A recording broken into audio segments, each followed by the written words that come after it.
Bizler 28 Ocak 2013 tarihi itibariyle Van Valiliğine vermiş olduğumuz kuruluş dilekçesiyle resmi anlamda kurulmuştuk. O tarihten bu yana daha çok merkez ve ilçe teşkilatlarımızın kurulması yönünde bir çalışmalarımız vardı. Hem merkez ilçe teşkilatımız hem il başkanlığı teşkilatımız şu anda kurulu bir vaziyette hizmet vermektedir. Evet, bizler ayın 23'ünde Cumartesi günü saat 14'te öğleden sonra saat 2'de resmi açılış yapacağız. Binamızın açılışını yapacağız. Hizmet binamızın, Van İl Başkanlığı'nın. Açılışla ilgili olarak hazırlıklarımız hafta başından beri sürüyor. Bu manada yol afişleridir, billboardlardır, davetiyelerdir, birebir diyaloglardır.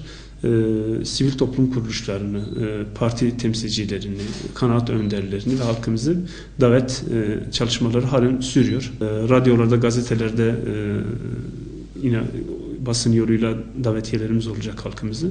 Çalışmalarımız şu anda bu şekilde devam etmektedir. Son 3 gün anons aracımız mahalleleri gezip halkımızı açılışa davet edecek.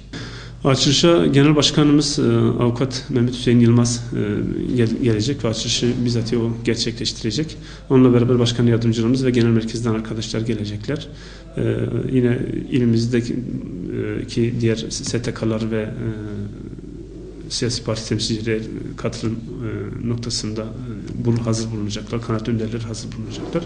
Bu şekilde bir açılış gerçekleştireceğiz inşallah. Bizim de sizler aracılığıyla bu hayırlı olan bir hizmette ilk adım atılacak o ilk günde halkımızı yanımıza görmek isteriz. Zira bu dava ancak bizim halkımızın desteğiyle yürüyebilecek bir davadır. Onların desteğiyle yürüyebilecek bir davadır.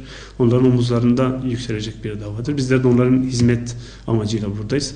Dolayısıyla o günde onları yanımızda görmek bizi çok mutlu edecektir. Buradan bütün halkımızı açılışa davet ediyoruz.